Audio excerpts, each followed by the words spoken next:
Hi, I have a mic and a pulse, and today I'd like to talk about Starfield, and specifically the possibility of vehicles other than your spaceship within the game. Now, this topic is a little weird, because either Bethesda is keeping us in the dark about it, and our only hope is to go into a 40-minute rant about game design principles while looking at every single frame of a spaceship exploding in the hopes that a rover will fall out of its cargo bay,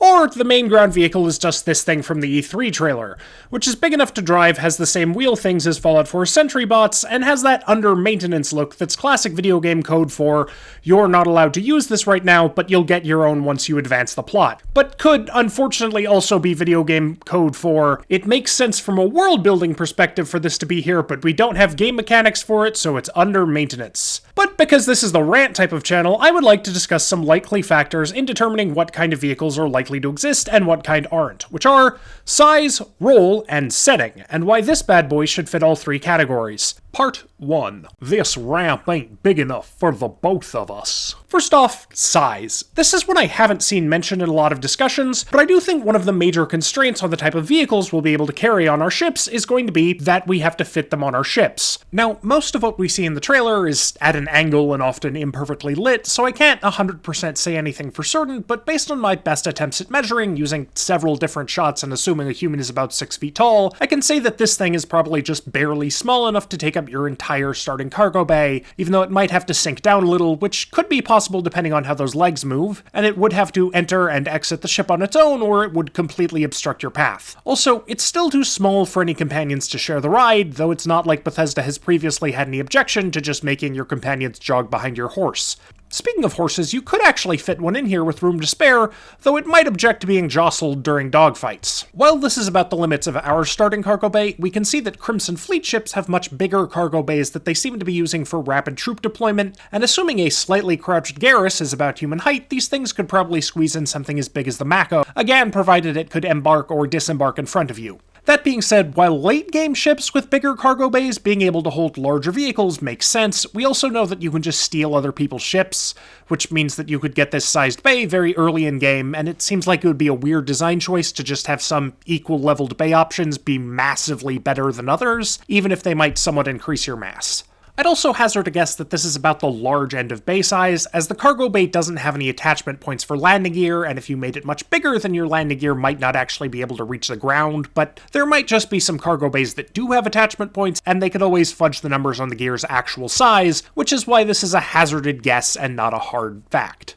Also weird, some ships have a second rear cargo bay, some don't, but it doesn't open when the ship lands, and it seems like it would need to if you were to get your vehicle from it. Part 2. Cruisin' or bruisin'? So the second consideration is what the actual role of your ground vehicle would be. I think a good point of comparison might be the game Subnautica. If you haven't played it, you very much should. It's about surviving on an underwater world, and much like Starfield, you can build stationary bases, but you can also get a large submarine called a Cyclops that functions as a mobile base that can travel long distances and store large amounts of stuff, much like your spaceship. The Cyclops, on top of carrying you, can also carry a prawn suit, which is a big, bulky mech thing that can't go long distances very quickly but lets you fight tough enemies and perform heavy-duty mining, or a Seamoth, a lighter sub that can move much faster but without the amenities. The Starship already fills the mobile base role, so I doubt you'll need any kind of long-distance rover, especially since we seem to be able to summon our ships like a vertibird, meaning we're never really going to be more than a landing animation and a short jog away. So that still leaves the role of scout vehicle or heavy-duty combat mech suit thing open. The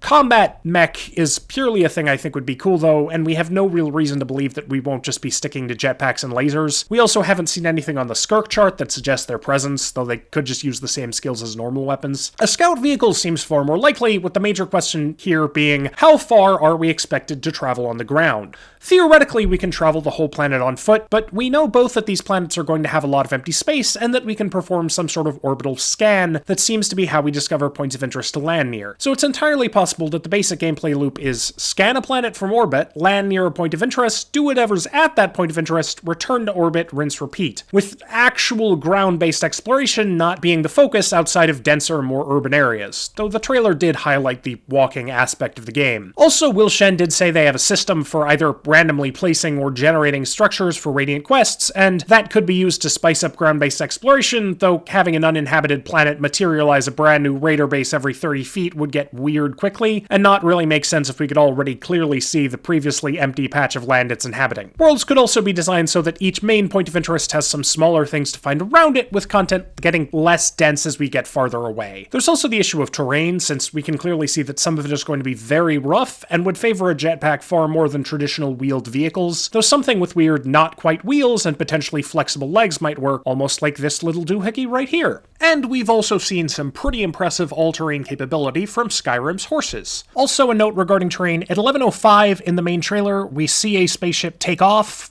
and we see a clear glimpse at a landing pad on a planet,